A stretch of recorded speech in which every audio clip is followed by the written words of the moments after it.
जय हिंद। राज्य सरकार तरफ आम ओडिशा रे वर्तमान एक नुआ स्कीम आसवाई जाऊँगी जहाँकि रही अंत्योदय गृह योजना जो थी आसंता 3 वर्ष मध्य 2.25 लक्ष पक्का घर बांटिबा पई प्रस्ताव रही।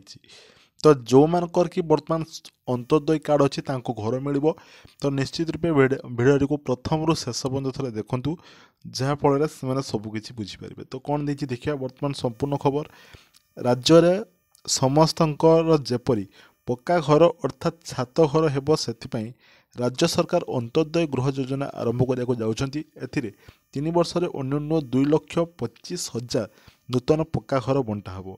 यही योजना पाई 7,550 कोटी टंकार व्यय बराद मध्य होईଛି।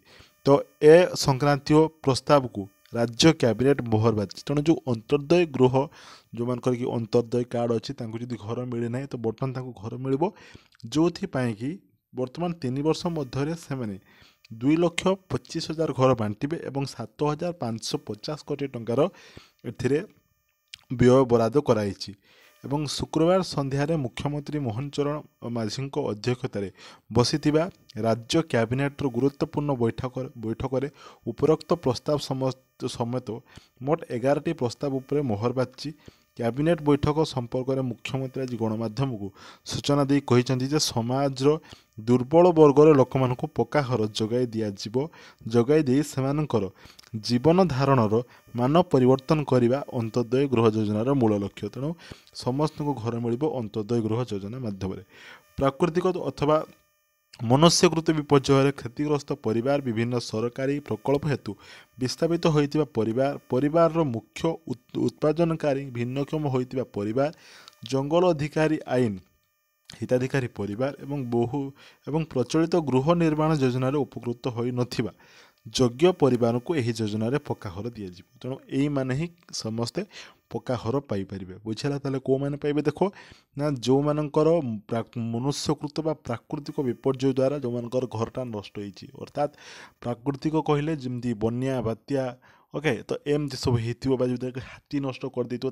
धराऊँ एवं एथि सहित प्राकृतिक प्राकृतिक उपाय रही जो मनुष्यकृत होती घर पड़ी निआ पड़ी हो तो ये सब जदि एवं विभिन्न सरकारी प्रकल्प धर जो बस्ती लोक मान विस्थापन कर दि जाऊँगी तो ये सब परिवार तो एम को ही समस्त प्रकार घर दिज्व।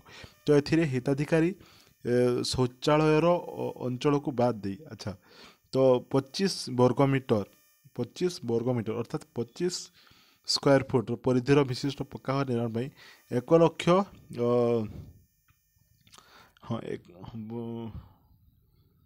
ओके 250 फुट मैंने 250 स्क्वायर फुट जो रही तो से घर पर 1,20,000 टंकार आर्थिक सहायता राशि पाइबे। मुख्यमंत्री कहते आम समस्ते योग्य हिताधिकारी को घर जगाइबू एथिपाई पक्का घर संज्ञा को सरलकरण कर आजबेस्टा टीण और टाइल छात घर को कच्चा घर रूपे विवेचना कराए। तेणु जो मान कि आगुरी कहला कच्चा घर केवल कुटा घर थे ना बर्तमान टाइल थे आजबेस्टा थे से पाइपर केवल सीमेंट जड़ाई हो कांथ सहित आरसीसी छात को पक्का घर मान्यता दिज्व।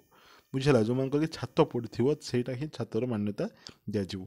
परिवार संख्या को मध्य सरलीकरण कर योजन परिवार अर्थ स्वामी स्त्री निर्भरशील पितामाता और संतान को बुझाऊँच द्वारा सृष्टि होता नुआ परिवार माने योजन उपकृत हो पारे। 3 वर्ष अन्यून 2.25 लक्ष नूतन पक्का घर मंजूर हो जो मैंने प्रथम किस्ती पाइबार 4 मास और 6 मास जो मैंने जो गृह कार्य को सारे समाप्त करेंगे से यथाक्रमे 20,000 टंका और 10,000 टंका प्रोत्साहन अर्थात बोनस मिल जो मैंने 4 मास कंप्लीट कले मिल 6 जो मैंने हाँ जो मैंने 4 मास कंप्लीट कले मिल 20,000 टंका जो मैंने 6 मास कंप्लीट करेंगे 10,000 टंका मिल। सेहीपरि कैबिनेट बैठक में ओडिशा आय शक्ति नीति 2022 संशोधन कराई। नीति जो नवीकरण योग्य शक्ति प्रकल्प कार्यान्वयन ପରିଚାଳନା ଅସୁବିଧା ଦେଖାଉଥିବାରୁ ଏହାକୁ ସଂଶୋଧନ କରାଯାଇଛି। ତେଣୁ ଇଏ ଥିଲା ସମ୍ପୂର୍ଣ୍ଣ ଖବର ଯାହାକି ସମସ୍ତେ ଜାଣିପାରିଲେ। ତ ଆଗାମୀ ଦିନମାନଙ୍କରେ ଅନ୍ତୋଦୟ କାର୍ଡ଼ ଥିଲେ ସମସ୍ତଙ୍କୁ ଘର ମିଳିବ, ଯାହାକି 1,20,000 ଟଙ୍କାର ରହିଛି। ତ ସେ ଯେଉଁ ପ୍ରଧାନମନ୍ତ୍ରୀ ଆବାସ ଯୋଜନା ଅଲଗା, ଇଏ ଅଲଗା। ଓକେ, ଏଇଟା ଯେଉଁମାନଙ୍କର ଆଜବେଷ୍ଟର ଘର ଥିବ ସେମାନେ ମଧ୍ୟ ପାଇପାରିବେ। ତ ବର୍ତ୍ତମାନ ଦେଖିବା ସରକାରଙ୍କ ଯୋଜନା ଆଗକୁ କେମିତି କାର୍ଯ୍ୟକ୍ଷମ ହେଉଛି।